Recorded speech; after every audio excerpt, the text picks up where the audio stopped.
વિક્રમ સંવત 2080 આસો સુદ સાતમ તારીખ 10/10/2024 ગુરુવાર.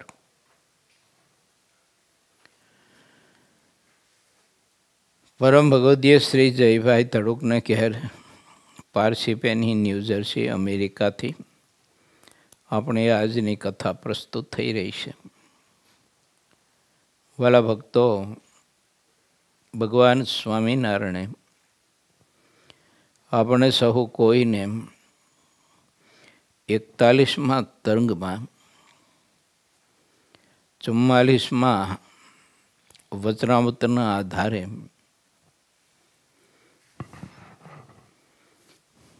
દેહને વિશે અહમ મમત્વના ઘાટ જે થાય છે જીવને, એની નિવૃત્તિ માટેના બહુ જ અદ્ભુત સદવિચારો પ્રભુએ આપ્યા.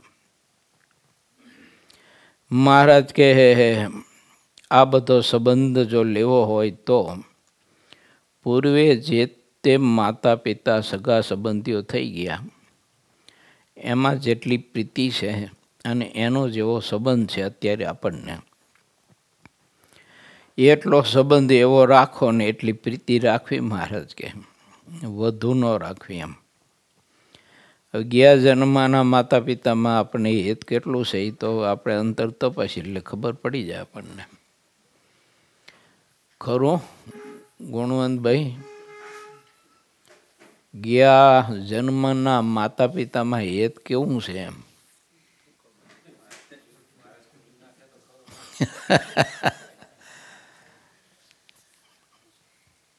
સુરા ખાચાને ખોલ્યું હતું મહારાજે.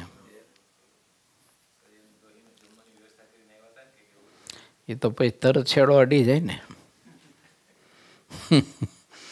એ તો તરત જ છેડો અડી જાય. પછી તો મહારાજે લખ્યું છે ને ત્યારે એ માયાનું આકર્ષણ જેવું છે. માયાનું એ આકર્ષણ જેવું છે. ના કરવું હોય તો એ બાજુ ઢળી જાય. ઢાળ એવો છે ને, બહુ ઢાળ હોય ને એટલે દોડવું હોય ને તો દોડાઈ જવાય. એમ બહુ ઢાળ હોય ને એટલે એવું થાય. સમજવાની વાત તો એ છે કે હેત ન રાખવું એવું નથી, પરંતુ મોક્ષ બગડે એવું હેત ન રાખવું. એમ આ વિવેક છે. કલ્યાણ બગડે, આપણો મોક્ષ બગડે, આત્યંતિક કલ્યાણ બગડે એવું હેત મહારાજ કે સંબંધીઓમાં ન રાખવું. એમ એવી રીતે ભગવાનના ભક્તને વિવેક બુદ્ધિથી જીવન જીવવું. વિવેક ચૂકીને ક્યારેય પણ શ્વાસ લેવો કે મૂકવો નહીં. મતલબ કે વિવેક ચૂકીને કોઈની સાથે સંબંધ, કોઈની સાથે પ્રીતિ હેત સ્નેહ ન કરો. વિવેક રાખો.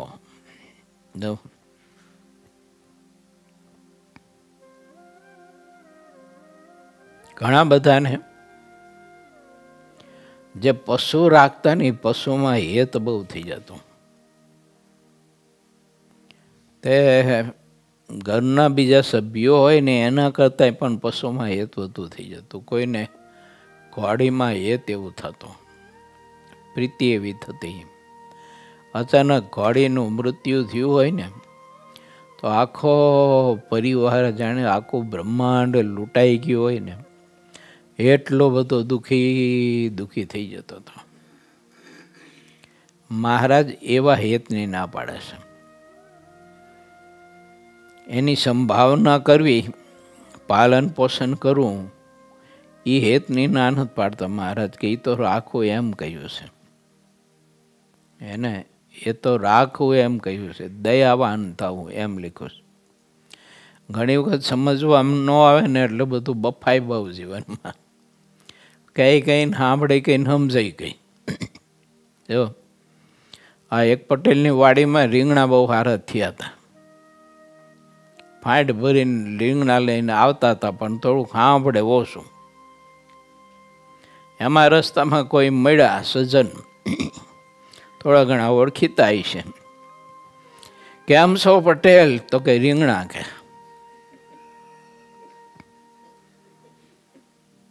બૈરા છોકરા મજામાં છે કે આ ભળતું થાય એવા કે આપણે ઓછું ને.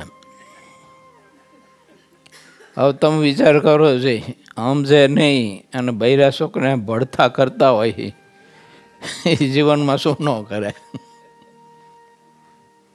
ઓલે કહ્યું કંઈ પૂછ્યું કંઈ જવાબ કંઈ દે સમજાય કાંઈ.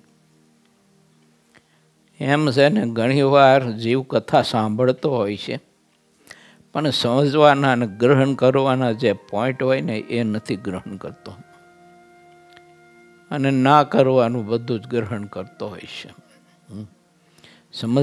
સમજણ માણસને બહુ સ્થિર રાખવી જોઈએ અને સમજણપૂર્વક કોઈની વાત ગ્રહણ કરવી, સાંભળવી.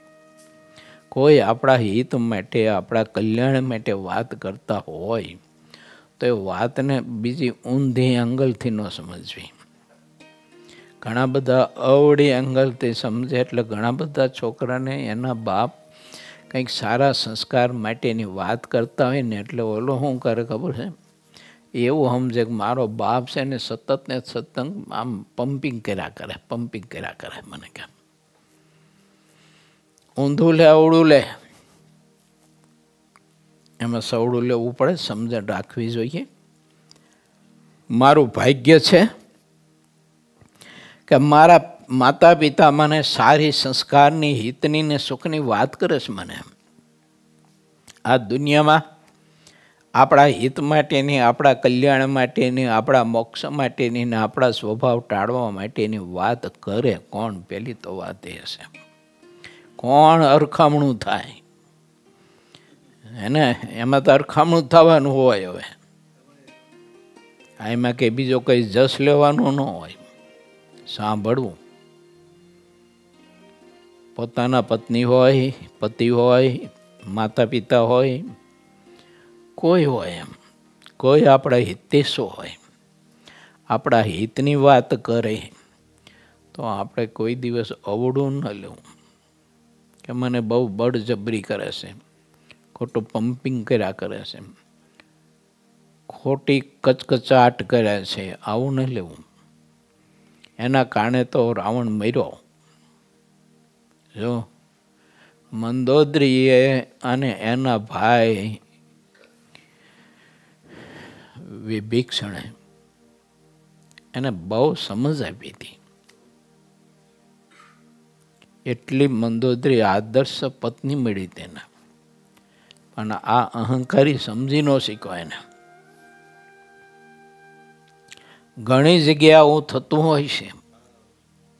ઘણા બધા બહેનો એવા હોય કે પતિ એટલા બધા આદર્શ મળ્યા હોય, બહુ સંસ્કારી મળ્યા હોય, પણ હવે એ બહેનને રજોગુણ હોય, જગત તરફ વધુ પ્રધાનવર્તી હોય, કાંઈ સમજવામાં ન આવે એટલે પતિ જે વાત કરે તે બધી ઊંધી લે, પત્ની વાત કરતા હોય તો બધી ઊંધી લે. અંતે જીવ ખુવાર થાય છે. પ્રયત્ન કરીએ, ભગવાનના ભક્ત છીએ, આપણા હિતની વાત આપણને કોઈ કહે સમજવા માટે પ્રયત્ન કરીએ, ગ્રહણ કરીએ, એનો કોઈ દિવસ ઇનકાર ન કરીએ, સ્વીકાર કરીએ, સ્વીકૃતિ આપીએ એને. એમાં ભલું જ મારું ને તમારું, બાકીનું આપણા બધાનું ભૂંડું છે. એમાં જો એ સાચી વાત ગ્રહણ ન કરીએ તો પશ્ચાતાપનો પાર ન રહે, એટલું બધું પસ્તાવવું જોઈએ. એટલે ભગવાન શ્રી હરિ એમ કહે છે કે ભક્તિના માર્ગમાં બીજું તમે મેળવી શકો, ન મેળવી શકો તો ઠીક છે, પણ સંત સમાગમ કરીને, શાસ્ત્રનું અધ્યયન કરીને, ભક્તનો સમાગમ કરીને, જ્ઞાન ગોષ્ઠી કરીને પણ સાચી સમજણરૂપી સંપત્તિ કેળવજો, એ મેળવજો. અને સવડું લેતા શીખજો, ઊંધું ન લેતા. કોઈ આપણા હિતની વાત કરે ને આપણે ધર્મમાં પ્રવર્તાવવા માટે, ભક્તિના માર્ગમાં પ્રવર્તાવવા માટે, આપણા વિકાસના માર્ગે પ્રવર્તાવવા માટેની અને એ બધા જ આપણા પુરુષાર્થના શિખરો સર કરવા માટેની કોઈ આપણે વાત કરતા હોઈએ તો એ વાતનો સ્વીકાર કરો, પછી અમલમાં આપણી શક્તિ પ્રમાણે લેવા માટેનો પ્રયત્ન કરવો. પણ કોઈ દિવસ તે વાતને ઠેસ ન મારવી. હા, તમે કહો છો બહુ સારી વાત છે, મારા હિત માટેની છે, હું પ્રયત્ન કરીશ. હું પ્રયત્ન કરીશ સ્વભાવ સુધારવા માટેનો, હું પ્રયત્ન કરીશ તમારી વાતનો સ્વીકાર કરવાનો. અને પાછો પ્રયત્ન કરવો એમ કહેવા પૂરતોય નહીં. પાછું મને મારા જીવનમાં ઘણા બધા અનુભવો છે. જે પુરુષોએ, કોઈ હરિભક્તોએ, કોઈ નાના બાળકોએ, કોઈ સંતોએ, કોઈ પાર્ષદોએ સારા વિચારો આપ્યા ને વિચારો મેં ગ્રહણ કર્યા ને એમાં મને ઘણો લાભ થયો છે ને એ મારો પોતાનો નિજ અનુભવ છે. નિજ અનુભવ છે. નાના છોકરાઓએ પણ વિચાર આપ્યો હોય અને એ વિચાર એ છોકરાનો ન હોય, એમાં રહીને મારો ને તમારો બાપ વિચાર આપતા હોય. ઠાકોરજીને પીરસવાની કળા કેવી છે ખબર? એક ને એક પાત્રમાં ન પીરસે.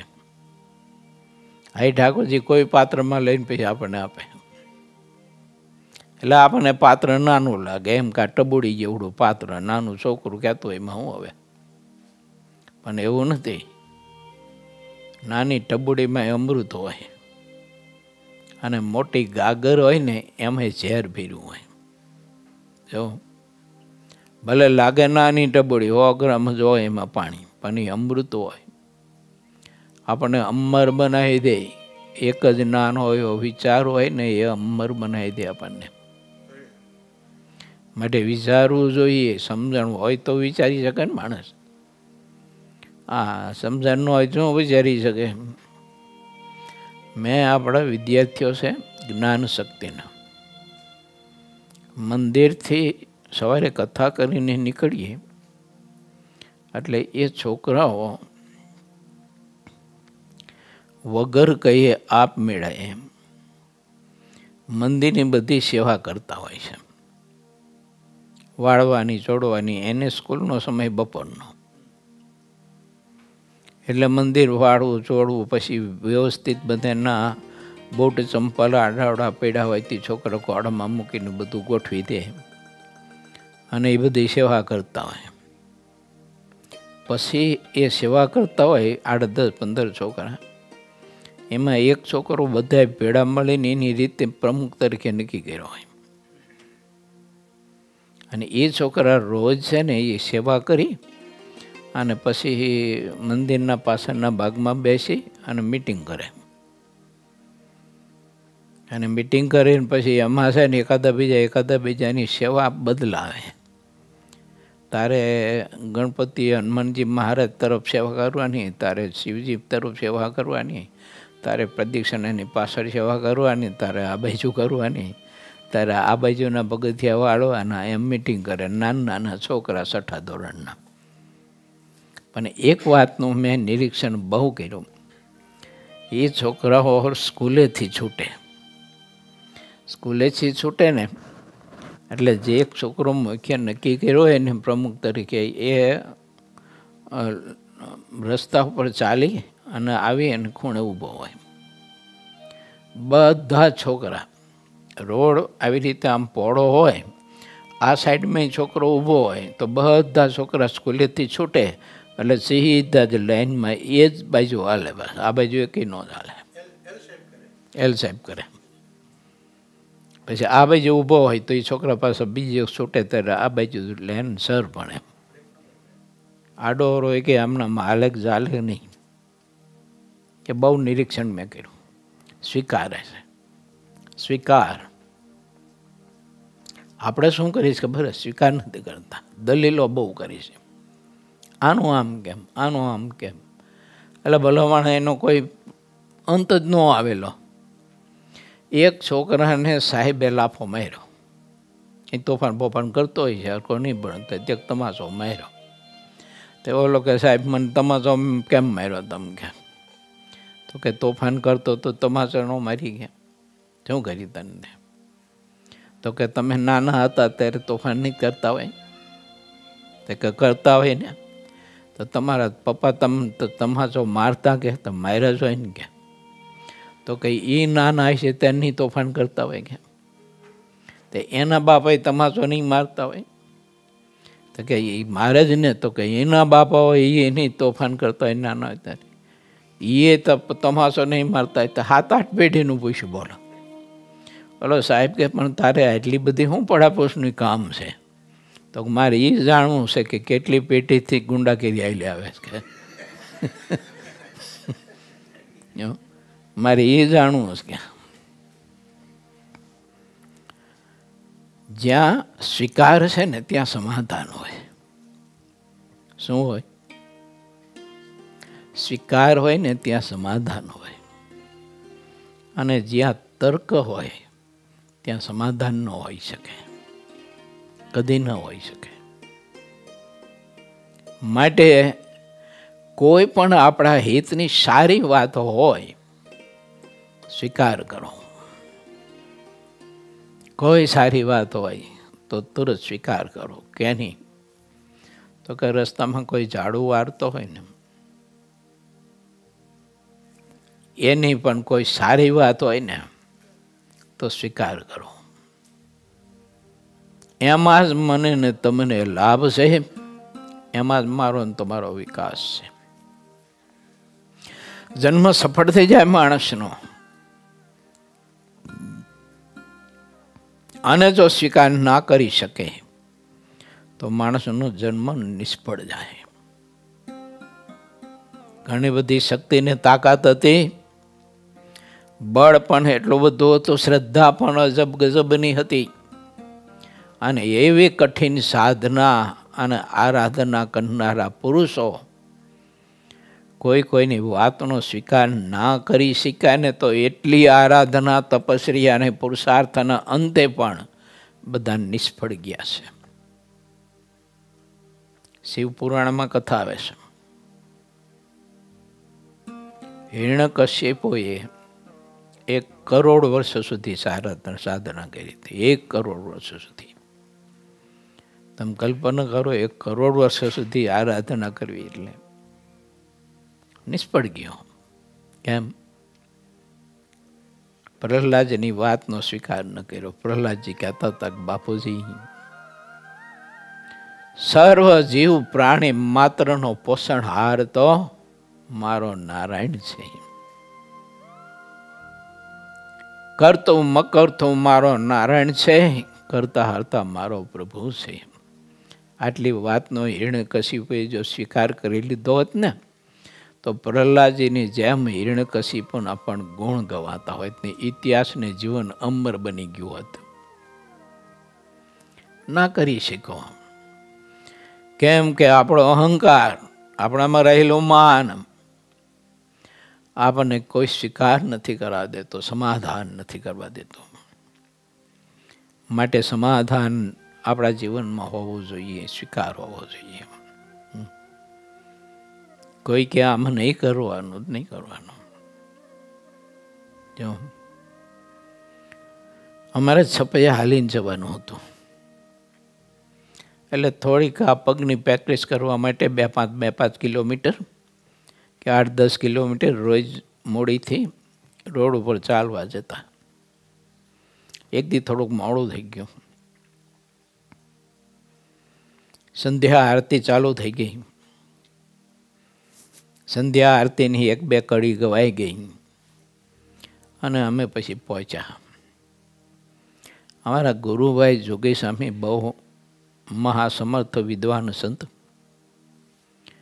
અમે લગભગ 8-10 સાધુ હતા. એમાં મને એકને બોલાવ્યો અને મને એકને બોલાવીને કહ્યું કે રામસ્વામી, આવી રીતે આરતીના સમયે બહાર જવાય નહીં વોકિંગ કરવા. મેં કીધું સારું સ્વામી, હવેથી જિંદગીમાં કોઈ દિવસ એ ન થાય. મેં હવડું વિચાર્યું, શિક્ષા ગ્રહણ કરી તો ક્યારેય આરતી હું ચૂકતો નહોતો, અને એ સમયે બીજી કોઈ એવી ક્રિયા નહીં કરવાની. એવું મને લાભ થયો ને. હવે એ વખતે મેં એવું વિચાર્યું કે મેં 8-10 હતું બધા જ અમે ગયા હતા વોકિંગ કરવા જતા હતા, પ્રેક્ટિસ કરવા હાલવાની. તો મને એકને શું કામ કીધું, આ બધાને શું કામ ન કીધું? આવું મેં વિચાર્યું હોય તો મારું બહુ ભૂંડું થાય, અતિ ભૂંડું થાય, માપ બારું. કારણ કે એ સંતમાં રહીને ઠાકોરજી આપણને સંકેત આપતા હોય છે. ઠાકોરજી આપણને સારો માર્ગ બતાવતા હોય છે. માટે નાનો હોય કે મોટો હોય, પણ કોઈ સારી આપણા હિતની વાત આપણને કરે અને કહે તો તરત એનો સ્વીકાર કરવો જોઈએ અને જીવનમાં તરત અમલ લઈને પરિવર્તન કરવું જોઈએ. ભગવાન શ્રી હરિએ તેમાં બતાવ્યું છે. આ જ દેહાત્મ બુદ્ધિ ટાળી શકે, વિદેહી થઈ શકે ને એ જ નિષ્કુળ થઈ શકે. આપણે કોઈ વાતનો સ્વીકાર, સારી વાતનો, આપણા હિત માટેની વાતનો સ્વીકાર ના કરી શકીએ તો કદી પણ ગમે તેટલી તપસ્યા કરી હિરણ્યકશિપુની જેમ તો એ વિદેહ નહીં થઈ શકવાના, નિષ્કુળ નહીં થઈ શકવાના. એને એટલી તપસ્યા કરી પણ નિષ્કુળ ન થઈ શકવાનું. પ્રહલાદજી એવી તપસ્યા કાંઈ નહોતી કરી તો એ વિદેહી થઈ શકો. એવું કેમ? એને સ્વીકાર કરી લીધો. કોનો? તો માં ક્યાદુના પેટમાં હતો ત્યારે મહર્ષિ નારદજીની વાતનો સ્વીકાર કરી લીધો એને. કારણ ઋષિ કહે છે તે સત્ય વાત છે. સુખી થઈ ગયા. ભગવાનની મા દેવહૂતિ બની. ક્યારે? નારદજીની વાતનો સ્વીકાર કર્યો. નારદજી કહ્યું હતું કે બેટા દીકરી, રૂપ અને સંપત્તિને મોહતી નહીં તું. ગમે તો રૂપાળો ને ધનવાન ને ગમે તો સત્તાધીશ હોય તો એ રાજાના કુંવરને પસંદ નહીં કરતી તારા જીવન સંગાથી માટે. પણ જેને પરમાત્માનો સંબંધ છે, જે મોક્ષના માર્ગે ચાલે છે, અને એવા કરદમને પોતારો જીવન સંગાથી બનાવવા માટેનો નિર્ણય લઈ જઈને નારદજીની વાતનો એને તરત સ્વીકાર કરી લીધો. સમાધાન નક્કી કરી લીધું કે રૂપ, ધન અને સત્તા એને કોઈ દિવસ મોહવું નહીં. રૂપ, ધન અને સત્તા તરફ કોઈ દિવસ ખેંચાવવું નહીં. ગુણ તરફ, ગુણનો સ્વીકાર કરવો, ઓલો ન કરવો. તો ભગવાનની મા બની શકી, નવધા ભક્તિની મા બની શકી. એની કુખે નવધા ભક્તિ પ્રગટ થઈ, એની કુખે ભગવાન કપિલ પ્રગટ થયા. કેમ? સમાધાન એટલે. બાકી નારદજી કહ્યું ત્યારે નારદજીની સામે દલીલો કરી હોય કે ઋષિભાઈ ક્યાં હતું કે ધન સંપત્તિ કે રૂપ કાંઈ છે નહીં, તમે કે ગુરુ આવા પુરુષ ક્યાં તમે મને બતાવો છો? કોઈક રાજવી પુરુષ બતાવો છો ને, કોઈ ધનવાન ને સત્તાધીન બતાવો છો ને, આવાનું બતાવ્યો હોય. એમ દલીલ નહીં, સ્વીકાર. શંકા નહીં, સમાધાન. આપણે દલીલને શંકામાં જઈશું એટલે દુઃખી થઈશું, સમાધાનમાં નથી જતા. માટે સમાધાનમાં જવું પડે, માણસે સ્વીકાર કરવો પડે તો દેહાત્મ બુદ્ધિ ટળે. મહારાજે કહ્યું કે દેહાત્મ બુદ્ધિ ટાળવી, અહમમત્વના ઘાટ ટાળવા હોય, દેહની વિશે અહમમત્વ બંધાયેલા છે સંબંધીઓને વિશે, એ બધા જ જો આપણે ટાળવા હોય ઘાટ, અને એ બધી જ વાસના કે સ્વભાવ ટાળવા હોય તો માણસે હંમેશા સમાધાન એનો સ્વીકાર, સારી વાતનો, હિતકારી વાતનો. પછી બધી વાત લાગાય સમાધાનને સ્વીકાર એવું નહીં. વિવેક બુદ્ધિથી મારું કલ્યાણ, મારો વિકાસ, મારો સુખ, મારો આનંદ કઈ વાતમાં રહ્યો છે, તો જે વાતમાં તે રહ્યું હોય તે વાતનો તરત સ્વીકાર કરી લેવો જોઈએ. હા, મને પ્રારંભમાં છે ને હું સાધુ થયો ને ત્યારે પછી કોઈ એક સંતે મને કહ્યું હતું, બોલો નારાયણદાસના કીર્તન ન ગવાય આપણે કે અબડાઈ જઈ કે. વાહ વાહ કીધું. નારાયણદાસ હરિજન પરિવારમાં જન્મ હતો. એ તો શરીરનો અને આશ્રમની એક આ લોકની વ્યવસ્થા છે, પણ એના હૃદયમાંથી અમૃત નીકળ્યું હોય તો એ ભગવાન સંબંધી અમૃતનું પાન કરવાથી તમને આભળશે એટલે લાગે. નારાયણ સ્વામી બહુ સરસ મજાનું એક પદ ગાય છે. અમને 1800માં તમે અભડાશો તો નાવાને ક્યાં જાશો. અમને 1800માં તમે અભડાશો. મજાનું છે ભજન. સ્વામી પાસે વિશે સાંભળશું આપણે એક દી. મસ્ત પદ છે, એમાં બહુ મસ્ત સંવાદ છે, સાંભળ્યા અને સમજ્યા જેવો છે. હું તમને પ્રશ્ન કરી શકું કથા અંતર્ગત? કોઈ માણસ માંસ ખાતા હોય, મરેલ પશુનું માંસ ખાતા હોય, એને અડવામાં આપણે આભડછેટ માનીએ છીએ, અને કોઈ જીવતા પશુને મારીને માંસ ખાતા હોય એના સ્પર્શમાં આપણે આભડછેટ નથી માનતા. આ ધર્મ કઈ જાતનો? મારો અંગત પ્રશ્ન છે. જો આ ધર્મ કઈ જાતનો એમ કહું છું.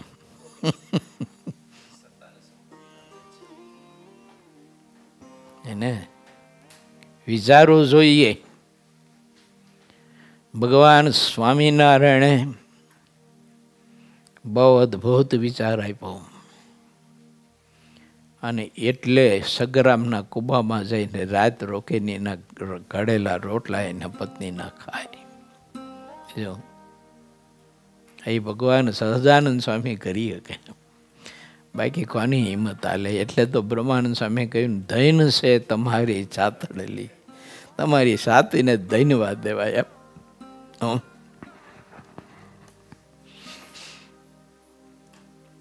ઘણી વખત શું છે કે આપણે કોઈ વાતની છે ને જડતાઓ બંધાઈ ગયા.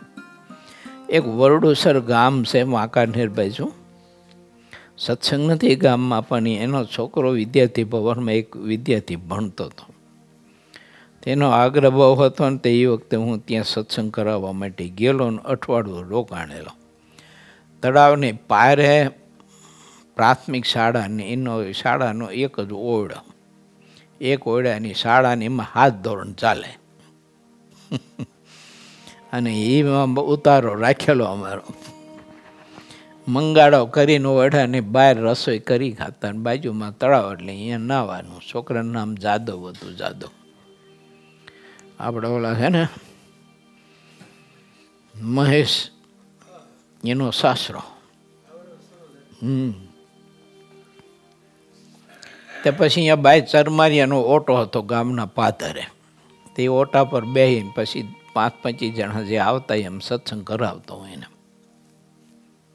પછી મને એક જણા એ વખતે શિક્ષક હતા, એને પ્રશ્ન એ વખતે મને પૂછેલો. આ વાત લગભગ 40 વર્ષ થઈ ગયા વાતને. તો મને એને પ્રશ્ન પૂછેલો. મને કહે, સ્વામીજી એક પ્રશ્ન પૂછું. મેં બોલવાનો આવડશે, જવાબ દઈશું, આપણે ક્યાં ઇનામ લેવું છે? કીધું પૂછો.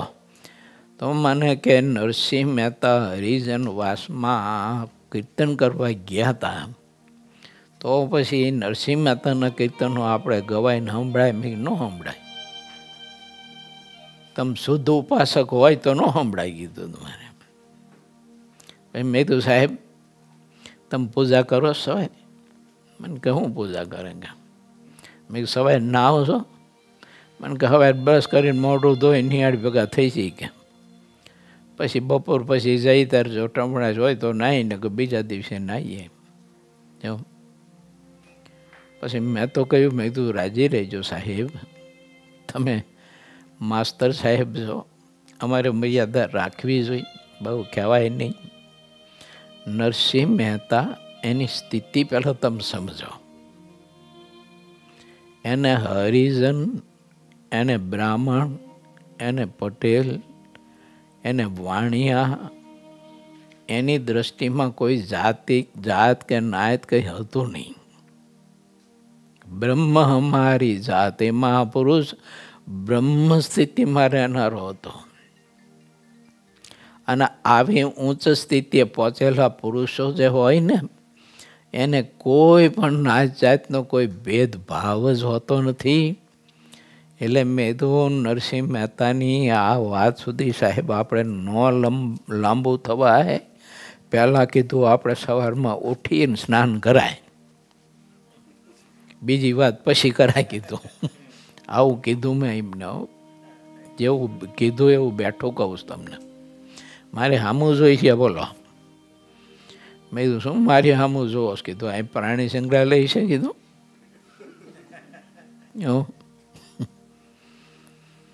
વાત એવી છે વાલા ભક્તો, સ્થિતિ જાણવી જોઈએ, સમજવી જોઈએ. એમ માણસે પોતે જીવન અને પરિસ્થિતિને સમયને કાળ એને સમજવા માટે પ્રયત્ન કરવો જોઈએ. બોલો જયભાઈ, હું સુરેન્દ્રનગર જેલમાં જઈ આવ્યો છું. બોલો લો, સુરેન્દ્રનગરની જેલમાં હું જઈ આવ્યો છું. વાત કરો હતા, સત્સંગ કરાવો પાછું જોઈજો. સેલત સાહેબ હતા, બહુ સારા ન્યાયાધીશ હતા, બહુ સજ્જન પુરુષ હતા. ત્યાં સમાગમ કરવા આવતા વિદ્યાર્થી ભવનમાં કલાક બેસતા મારી પાસે, એમ સત્સંગ કરતા સાહેબ પાસે. નીતિવાળા એવા હતા કે ત્યાંથી એમને રહેવાના ક્વાર્ટર બધા એ બાજુ ટાવર બાજુ, તો સાયકલ લઈને આવે.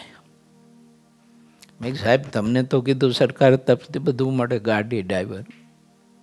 મને કે સરકારના કામે, મારા કામ માટે સરકાર નથી સુવિધા આપતી. મને કે હું તો મારા અંગત કામે આવું, સત્સંગ કરવા આવું છું. તો કે સાયકલ લઈને આવે. બોલો, એ ગાડીનો ઉપયોગ ન કરે. એના કામ માટે એની પેનનો, સરકારની પેનનો ઉપયોગ નથી કર્યો કોઈ દિવસ. આવા સજ્જન પુરુષ. અને એમને કહ્યું હતું કે આવી વાતો તમે કરો છો, એ જો જ્યાં જેલમાં કરી હોય ને તો કોઈને કંઈક વરી થોડોક વિચાર સારો આવે એમ. મને કે ગોઠું. મેં કહ્યું ગોઠો. પછી અમે ગયા જેલમાં સભા કરવા એમ. જો પછી સભા ન ભૂલી જતા તમે બધા, ને કોલું સ્વપ્ન જેવું કરી નાખશો પાછા. હા, મને નાઈટ બારો મૂકશો પાછા તમે. 1.5 કલાક કથા વાર્તા કરી અહીંયા. સંસ્કારી સારા વિચારો, દયા, પ્રેમ, કરુણા ઉપરના વિચારો 1.5 કલાક ત્યાં રેલાવ્યા હતા.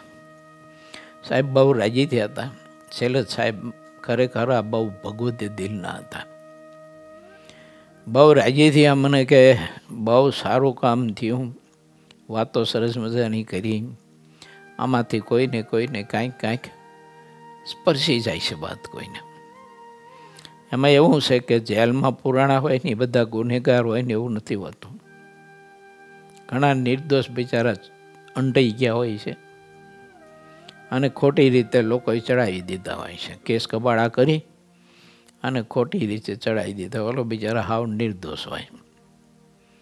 પણ હવે એનું કોણ સાંભળે? એ બહુ તો બધું શું છે કે સત્તા અને સંપત્તિ કામ કરતી હોય છે બધી જગ્યાએ. વાત છે આપણી સમજવાની એ કે સારું એટલું મારું. પશુમાંથી હું તો કહું છું કે ઉપદેશ લો, વૃક્ષમાંથી લ્યો, કોઈ ગરીબમાંથી લ્યો, કોઈ તવંગરમાંથી લ્યો, કોઈ ઝૂંપડામાં રહેતો હોય તો એમાંથી લ્યો, મહેલમાં રહેતા હોય એમાંથી લ્યો. સારું બધામાંથી ગ્રહણ કરવું. આપણે એક વાત સારી કરીએ તો આ સિદ્ધાંત મહારાજે સમજાવ્યો કે પંક્તિમાં. પંક્તિ પડી હતી, 2 સંતો મોડા આવ્યા. જે રસોઈ કરી હતી બધી પીરસાઈ ગઈ ને રસોઈ કંઈ વધી નહીં. મહારાજ પછી સંતોને કહ્યું કે ઓહો આવો સંતો આવો, પણ તમે આવ્યા ને કે બધું તો પીરસાઈ ગયું, કે હું કરશું? મહારાજ દાદા ખાશે ને કે દાદા શું કરશું? દાદો કે મહારાજ તમે કહો એમ કરીએ, કહો તો બીજી રસોઈ 2 સંતો માટે કરાવી નાખીએ. મારે કે ના બધું મોડું થાય, સંતો મોડા આવ્યા છે. સંતો લાવો તમારો પત્તર કે તે પત્તર લઈને ભૈરાત બધાના પત્તરમાંથી એક એક કોળીઓ મહારાજે અપાયું તે બેના પત્તર સલકાઈ ગયા. આ સિદ્ધાંત બતાવ્યો મહારાજે હે કે બધામાંથી એક એક કોળીઓ લો એટલે તમારું હૃદય છે ને એ ગુણોથી અને મહિમાથી છલકાઈ જાય છે. કોઈનામાં કાંઈ હોય છે ગુણ. તો આ જીરો કોઈ ન હોય, કંઈક ગુણ પીડો હોય એનામાં, કશો હોય. એ ગ્રહણ કરીએ, મારું એ સારું, તારું એ મારું, એમ મારું તારું આગું અને મારું હિયારું એવું ન કરું. ઘણી વખત જીવન માણસ એવું જીવતો હોય છે, આ તારું મારું હિયારું અને મારું આગું. એ સ્વાર્થી માણસ કહેવાય, સુખી ન થાય.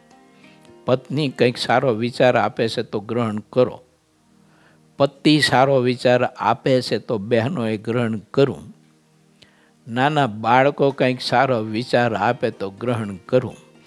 આપણા ગુરુકુલમાં વિદ્યાર્થી એક શિયાળીનો ભણતો હતો ને એના પપ્પા રાજકારણમાં.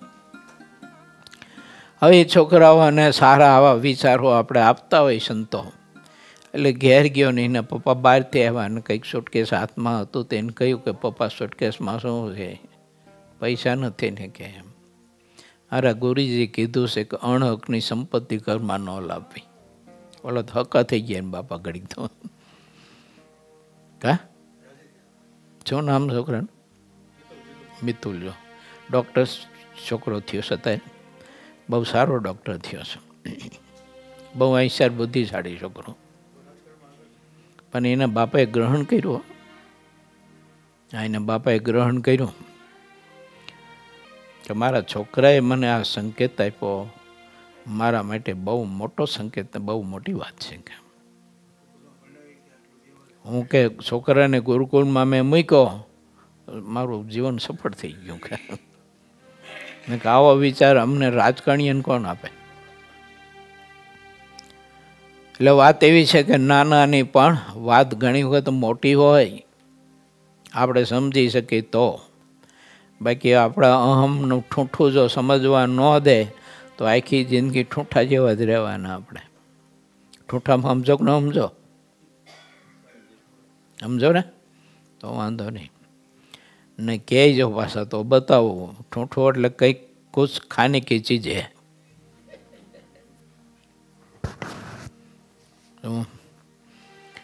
વાત એવી છે, ભગવાનના ભક્તે હંમેશા કોઈનામાં કંઈક ગુણ ગ્રહણ કરો, સારું લેવું અને નરસું કોઈ દિવસ ગ્રહણ કરવું નહીં. આવા વિચારો મહારાજે આપ્યા છે આપણને નિષ્કુળ થવાના. આ વિચારો નિષ્કુળ થવા માટેના પૂરક છે, બહુ જ આપણને મદદ કરે અને ગતિ આપે નિષ્કુળ થવા માટે.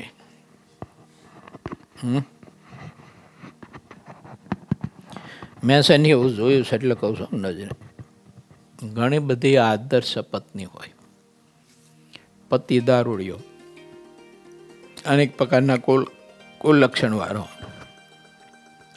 પત્નીની વાત કંઈ સાંભળે જ નહીં, બોલો કશું જ. તમને શું ખબર પડે કે સ્ત્રીને કાંઈ ખબર ન પડે, એ રોટલા ઘડી ખાય કેમ અને રોટલા કરી ખાય.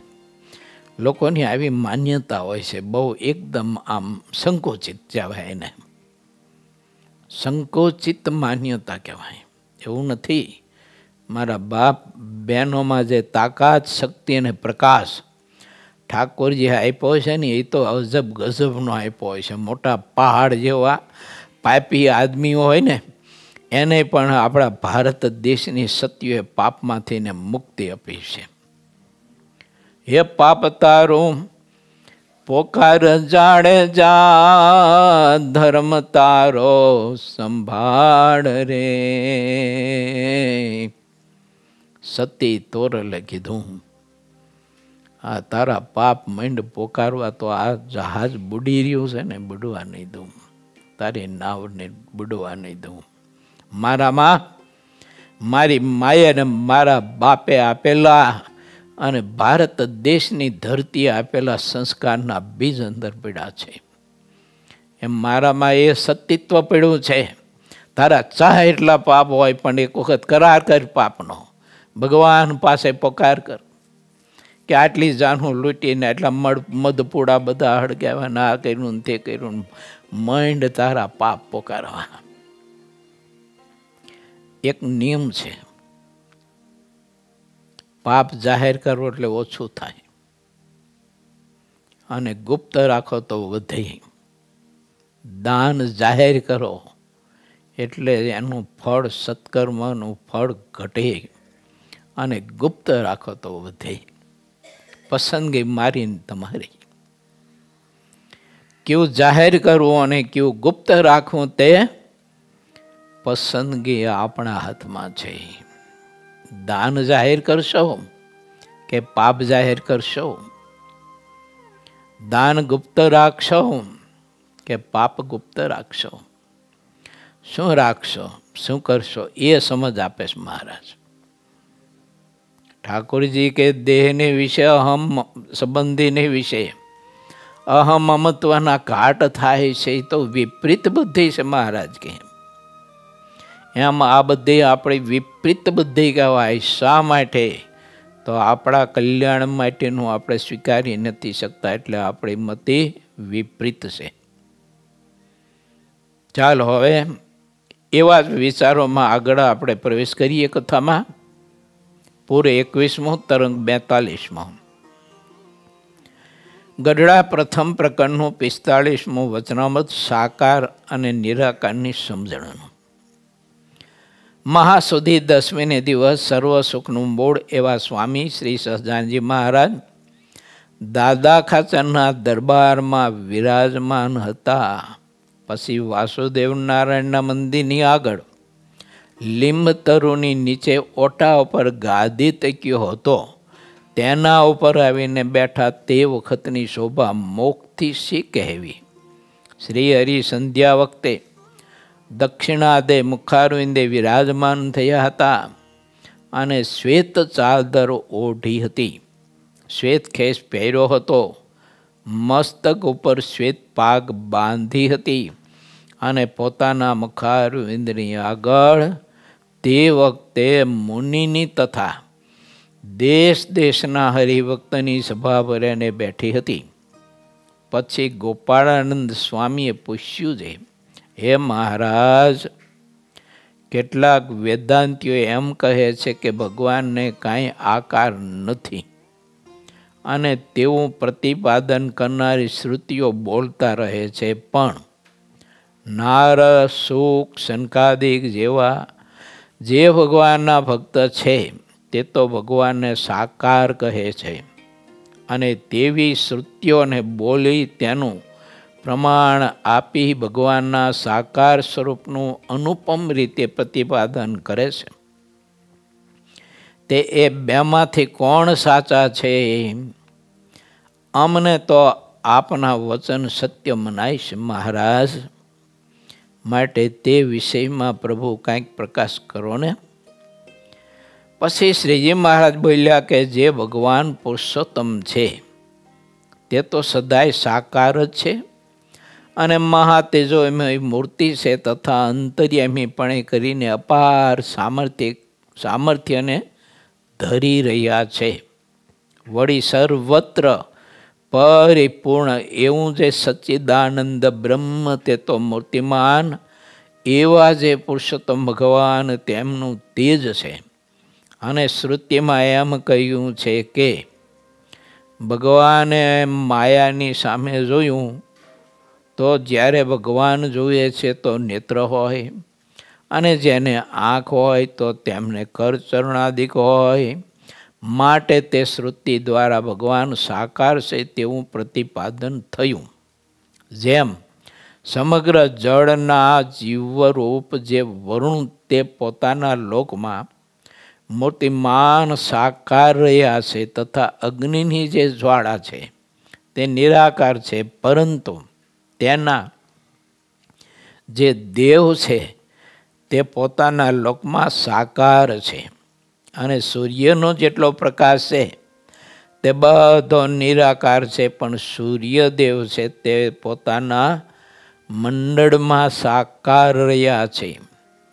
તે જ રીતે સચ્ચિદાનંદ બ્રહ્મ નિરાકાર રહ્યું છે અને પરમ સુજાણ એવા પુરુષોત્તમ ભગવાન છે તે સદા સાકાર છે. અને આવું સર્વત્ર પૂર્ણ જે સચ્ચિદાનંદ બ્રહ્મ તે પુરુષોત્તમ ભગવાનનું શુદ્ધ તેજ છે. અને કોઈ એમ કહે છે, શ્રુતિમાં એમ કહ્યું છે કે જે પરમેશ્વર છે તે કરચરણાદિકે કરીને રહિત છે અને સર્વત્ર પૂર્ણ છે. તો શ્રુતિમાં પરમેશ્વરના કરણાદિકનો જ્યાં જ્યાં નિષેધ કર્યો છે તે માયિક કરણાદિકનો નિષેધ કર્યો છે, પણ ભગવાનનો આકાર તો અતિશય દિવ્ય અને ચૈતન્ય રૂપ છે. સુખ સ્વામી મહારાજની પગચંપી કરતા હતા. પગચંપી કરતા કરતા સુખમુનિને સંકલ્પ થયો. તે મહારાજના હાથે આમ દબાવતા હતા. તે આમ દબાવે ને તે રોજ એવું પોચું પોચું લાગે. તે સુખાનંદ સ્વામી ગોતે હાડકું ક્યાં આવી છે આમાં, ક્યાં આમ પોચું પોચું લાગે, બધું આમ ભેગું થઈ જાય. હવે તે હાડકું દેખાય નહીં. મહારાજ કે શું કરો? તો કે મહારાજ આમાં હાડકું જોઉં કે કઈ જગ્યાએ છે, કે આંગળા બાંગળા બધા ક્યાંય. મહારાજ કે અહીંયા હાડકું તો કોણીએ હોય, કે કોણીએ દબાય. તો વળી સુખ સ્વામી કોણી દબાવવા માંડ્યા. ત્યાં કોણીએ હાડકું ન દેખાય. તો મહારાજ કે અહીંયા આવતું હોય છે કે હવે હાડકું તો અહીં માથે હોય, કે દબાય. તો આમ માથું દબાય, માથું દડાની આમ ભેગું થઈ જાય. પરમાત્માનો આકાર છે ને એ દિવ્ય છે. મને તમને દ્રષ્ટિ ગોચર થતા હવા દયાએ કરીને આપણો જેમ અસ્થિ, સ્નાયુ, માંસ, લોહી, રુધિર, કફ, લીટ વગેરે વગેરે જે ધાતુથી આ કાયા આપણી બંધાણી છે, એવી કાયા પરમાત્માની ન હોય. એ દ્રષ્ટિગોચર થતા હવા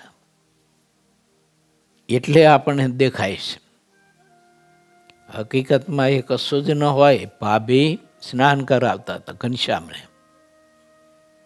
તે ઘનશ્યામને મનમાં એમ થયું કે ભાભીને એવો સંકલ્પ થાય છે, મારો ઘનશ્યામ નાનો બાળક, મારો દિયર નાનો બાળક, મારા બાળકને હે શરીરના અંગ અંગ જોડીને સ્નાન કરાવવું, મેલ બધો પસીનો વેરો હોય તો બધો કાઢી નાખવું. આમ ભાભીને સંકલ્પ થાય છે. માઇક માં ઘનશ્યામે વિચાર કર્યો, જરાક ઝબકારો બતાવું કે ભાભીને, કે આ દેહ કેવો છે.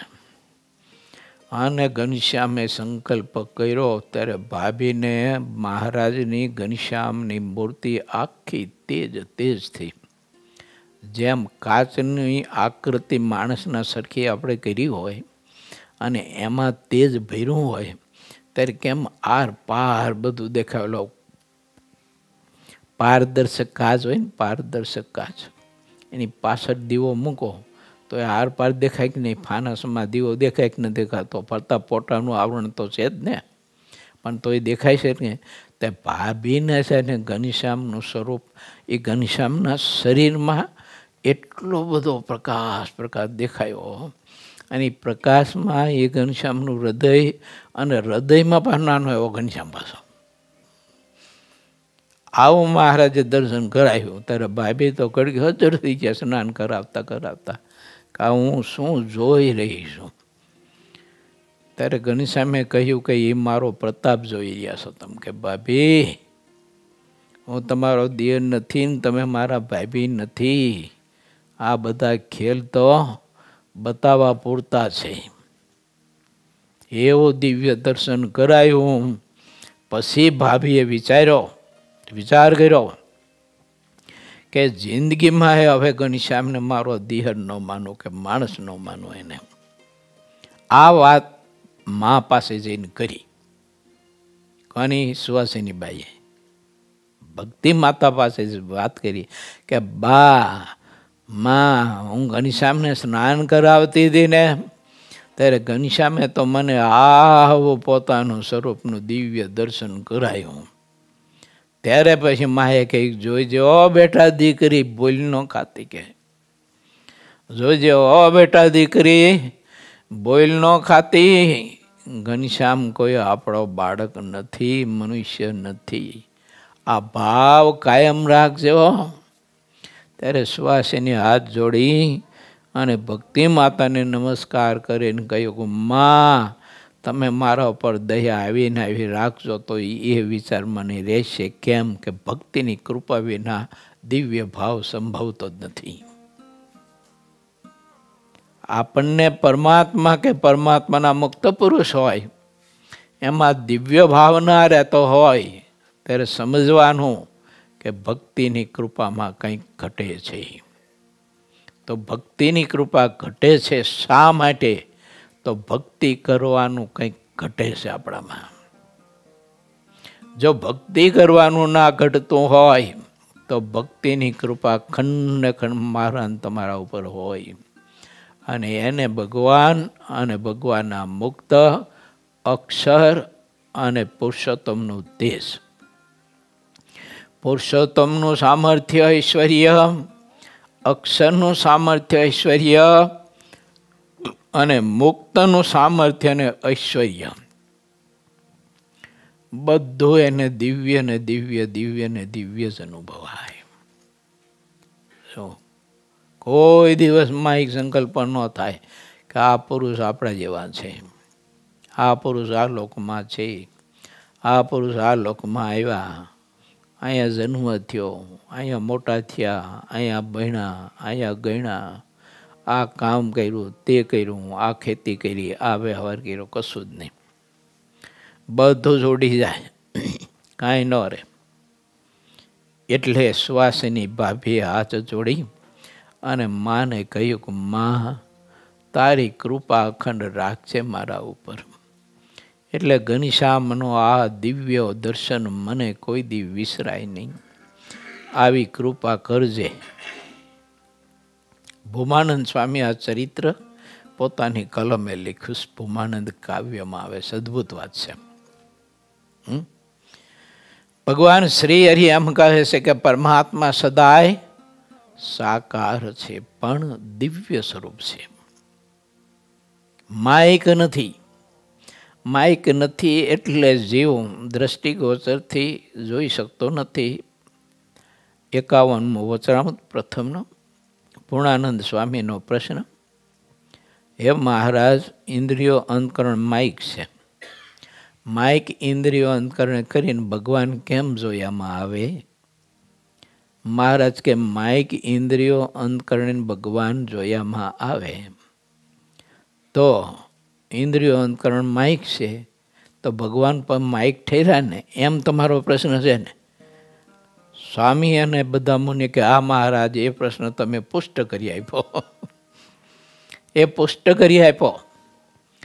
પછી મહારાજે વિસ્તારથી વાત સમજાવી કે પરમાત્મા જીવ ઉપર દયા કરે છે.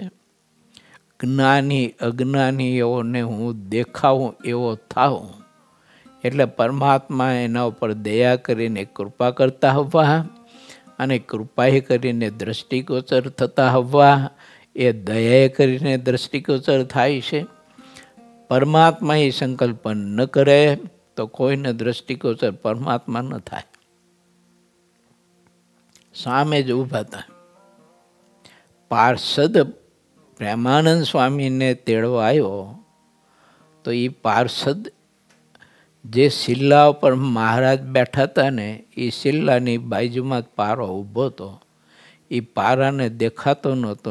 પ્રેમાનંદ સ્વામીને મહારાજ એ શિલ્લા ઉપર બેઠા હતા એ દર્શન થતું હતું. હા, એ પોતાને આ દર્શન થતું હતું.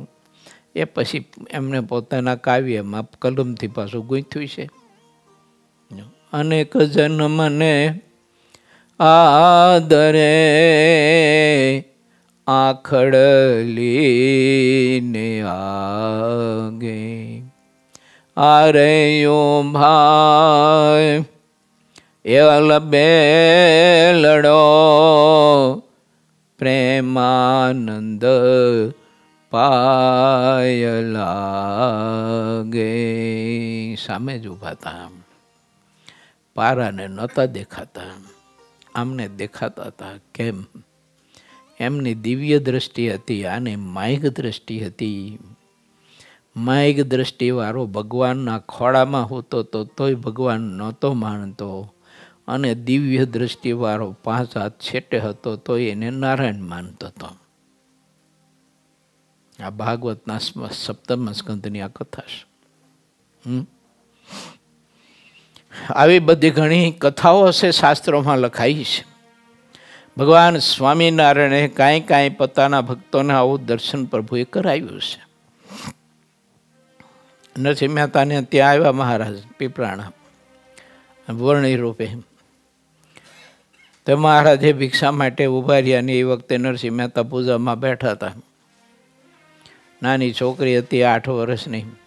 એ તપસ્વી વણિરાજ ઘડીક રહ્યો કે મારી માં પાણી ભરવા ગઈ છે, મારી માં પાણી ભરીને આવે ને એટલે તમને રોટલો ઘડીને પછી ભિક્ષામાં આપશે.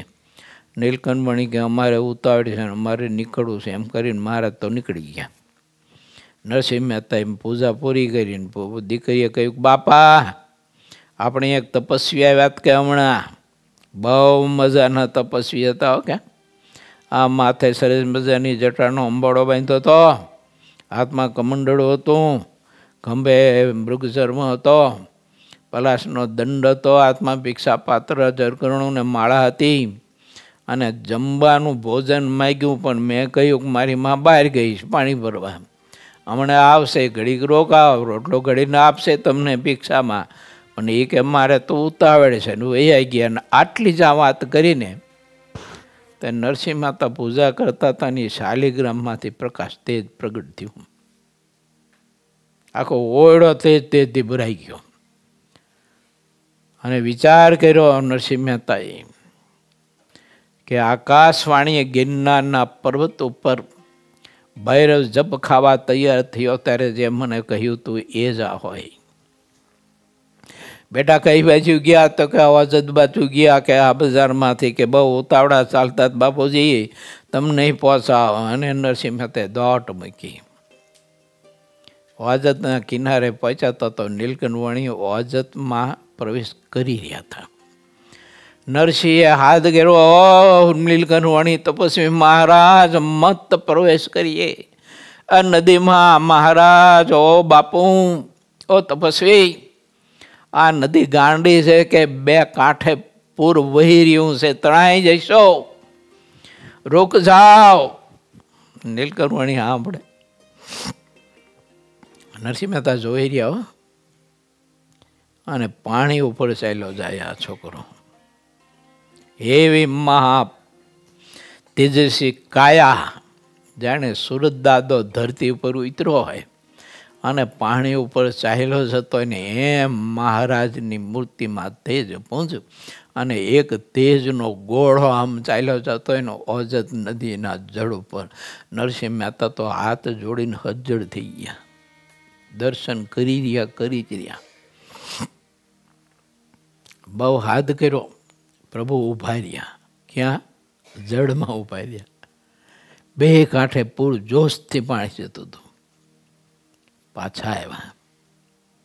પછી તો નરસિંહ મહેતાને ઘેરી ગયા ને બધી કથા લાંબી છે. વાત મારી કહેવાની એ છે કે આવું દિવ્ય દર્શન મહારાજે નરસિંહ મહેતાને પોતાના સ્વરૂપનું કરાયું. એવું સ્વરૂપ છે પ્રભુનું. માઇક નથી, આપણા જેવું નથી. પછી જમવા બેઠા, ઠુમરો ને દૂધ આપ્યું. તે ઠુમરોને દૂધ આપ્યું ત્યાં ઘણી બધી બાઈઓ સમાચાર મળ્યા કે હલો નરસિંહ બાપાની કોઈક તપસ્વી આવ્યા છે, કે બહુ બહુ બહુ મોટા તપસ્વી છે, કે બહુ તેજસ્વી તપસ્વી. હલો હલો ભાઈઓ, એ બા, એ હાંકુમાં, એ બાબુ, એ ઉજીમાં, હલો એકાદ બીજીને બોલા. એવું આને બધી 10-12 ભાઈ 25 ટોળું બાઈઓનું બધું આવીને બેસી ગયું. નીલકંઠની ઠુમરોને દૂધ ખાતા હતા તે ચોરી ચોરી અને ઓલો કૂચો હોય ને એ બધો બહાર નાખી દે. મારા ચોરી ચોરીને આમ નીચે આવીને કૂચો બહાર નાખી દે. બધી બાઈઓ કે તપસ્વી હારા પણ કે હવા દિયા છે કે આ કે તપસ્વી હારા છે પણ કે હવા દિયા છે કે કૂચા કૂચા કાઢી નાખ્યા છે કે. પછી મહારાજ એ દૂધને ઠુમરો પી અને નરસિંહ મહેતાને ઘેરથી પ્રભુ પછી આગળ જવા માટે નીકળ્યા એવી કથા છે. નીલકંઠ વર્ણિની વાત કહેવાની એ છે કે પરમાત્મા સદાય સાકાર છે. કોઈ પણ નિરાકાર પ્રતિપાદનનો ગ્રંથ સાંભળીએ, કોઈ નિરાકાર વાદીની વાત સાંભળીએ તો પરમાત્માને નિરાકાર કદી પણ ન સમજવાનું. સમજે તો મહારાજ કે ઉપાસનાનો ભંગ થાય છે. કેમ? તો આપણે એ કથા સાંભળી ગયા 40મા વચરામૃતમાં, ભક્તિ અને ઉપાસનામાં ભેદ છો. તો મહારાજ કે ભગવાનને સદાય સાકાર માનવા, કદી પણ નિરાકાર ન માનવા, એને મહારાજ કે ઉપાસના કહીએ. આવી મહારાજે અદ્ભુત વાત સમજાવી છે. માટે વાલા ભક્તો, ભગવાનનો આકાર ક્યારેય માયક નથી અને જીવ તથા ઈશ્વરને વિશે સદાય અંતર્યામી રૂપે અને વ્યાપકપણે કરીને રહ્યું એવું છે. પુરુષોત્તમ ભગવાનનું બ્રહ્મરૂપ તેજ તે નિરાકાર છે, તો પણ તે જીવ ઈશ્વર એ સૌને તેમના કર્મને અનુસારે યથા યોગ્યપણે કર્મના ફળને દેવા માટે નિયંતાપણે રહ્યા છે અને સાકારની જેમ નિયંતારૂપ રહીને બધી ક્રિયાને કરે છે. આવું તે પુરુષોત્તમ ભગવાનનું તેજ કહેવાય છે. માટે તે તેજને પણ સાકાર જેવું જાણવું. આવી રીતે આ ભગવાન પુરુષોત્તમ છે તે સાકાર જ છે પણ નિરાકાર નથી.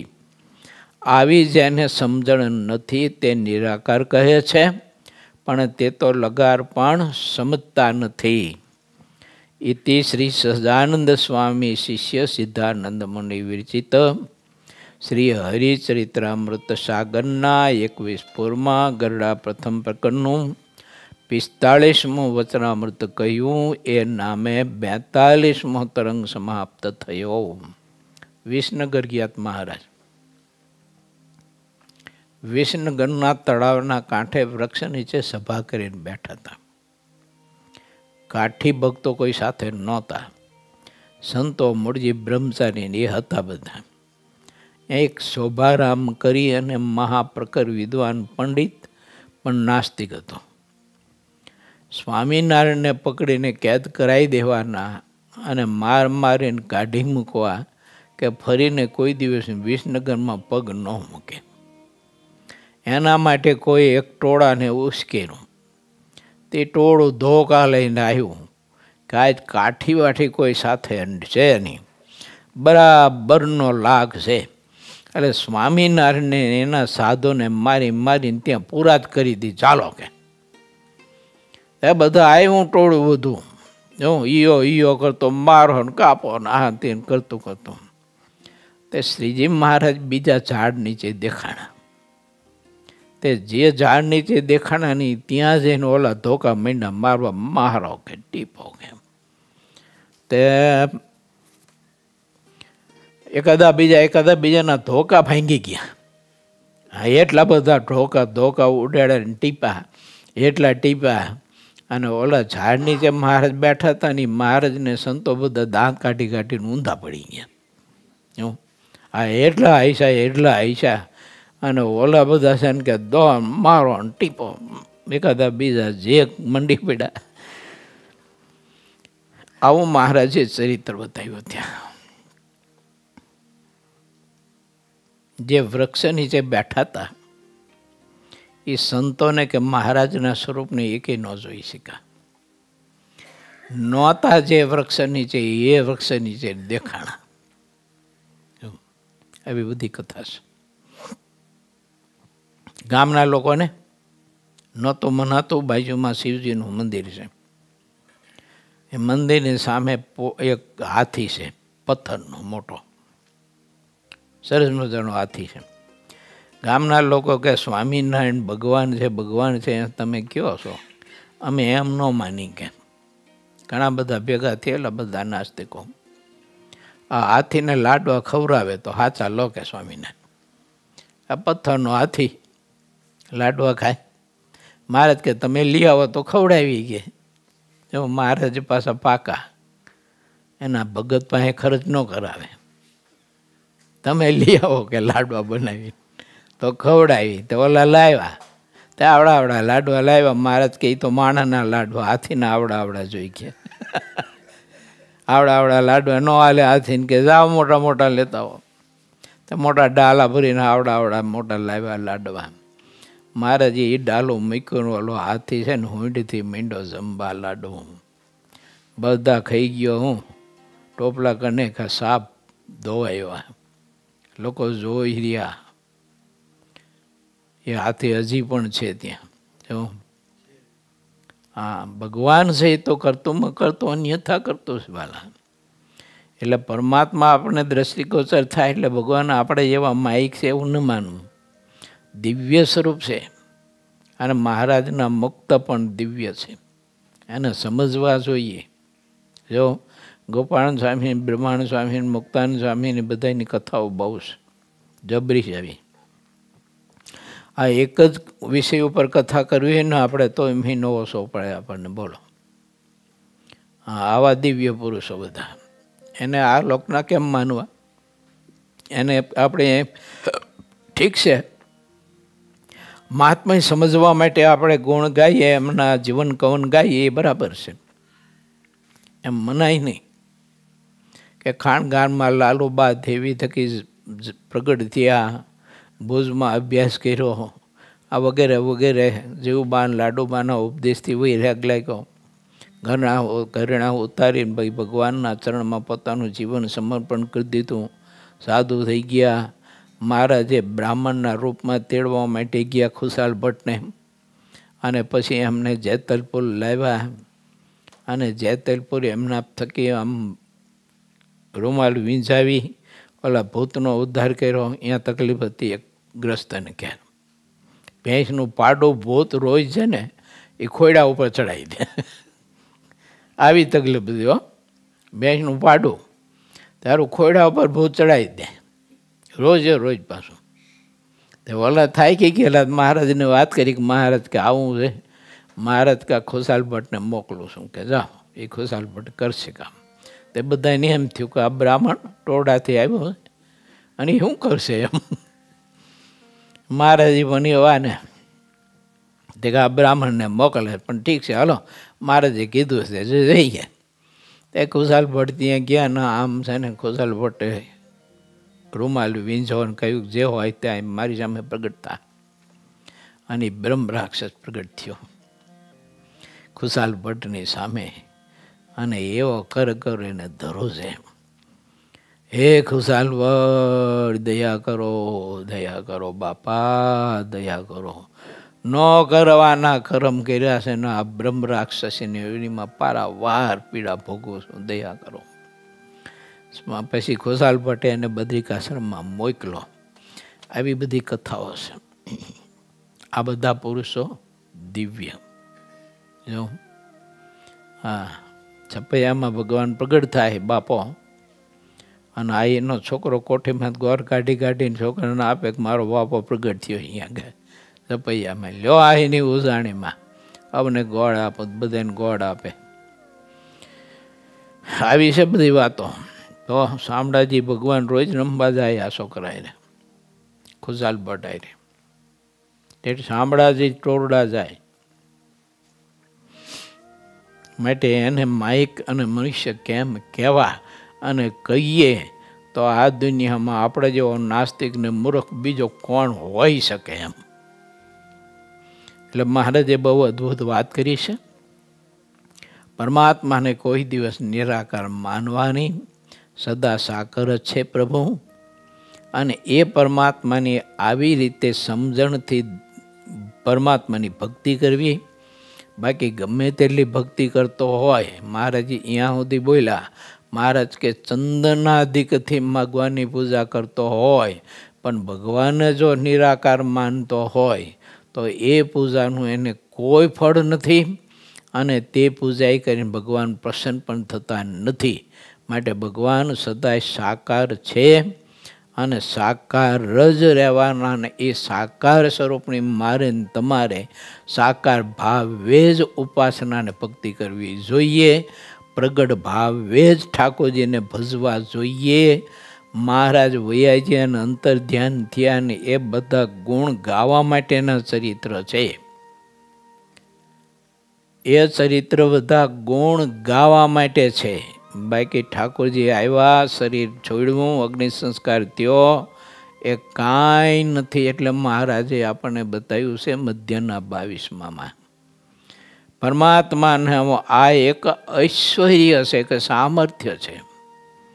માટે ભગવાનના ભક્તને એ વિવેકથી દર્શન કરવું તો વાંધો ન આવે. નહીંતર કોઈ શાસ્ત્ર કે કોઈ એવા મતવાદીની વાત સાંભળવાથી આપણે પણ ભગવાનને નિરાકાર માનીએ ખરા.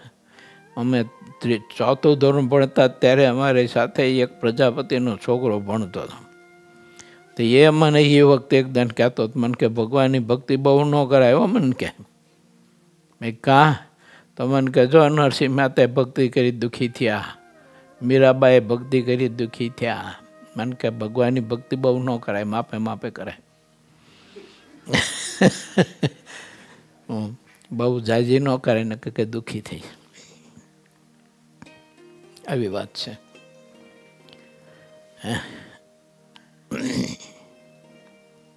પરમાત્મા કરતુંમાં કરતું અન્યથા કરતું છે.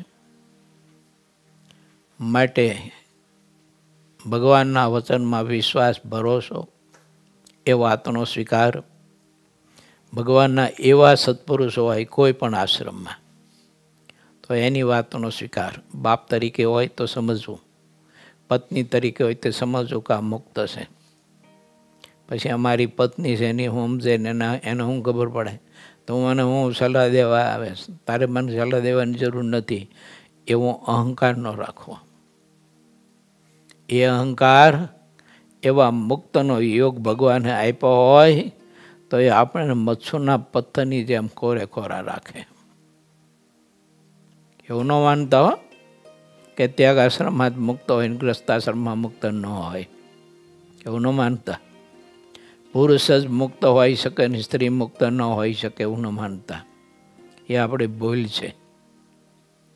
બહેનોમાં પણ એવી મુક્ત સ્થિતિ હોય છે. એ તો પરમાત્માની ઈચ્છાથી તેને તે આશ્રમને તે શરીરનો સ્વીકાર કર્યો હોય છે. મુક્ત છે એ શરીર પ્રારબ્ધનું નથી.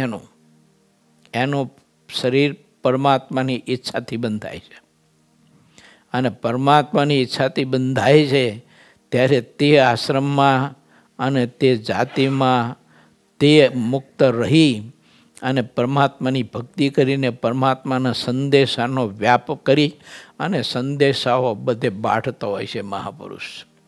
એ સંદેશાઓ બધાને આપતા હોય છે. એ સંદેશા વાહક કહેવાય. તો એ વાત સાંભળવી જોઈએ ને વિચારવી જોઈએ. પછી દીકરો હોય કે પછી દીકરી હોય, પત્ની હોય કે પતિ હોય, મા હોય કે બાપ હોય, મામા હોય કે ભાણેજ હોય, જે હોય તે આ લોકની દૃષ્ટિએ એ સંબંધ કોઈ નથી.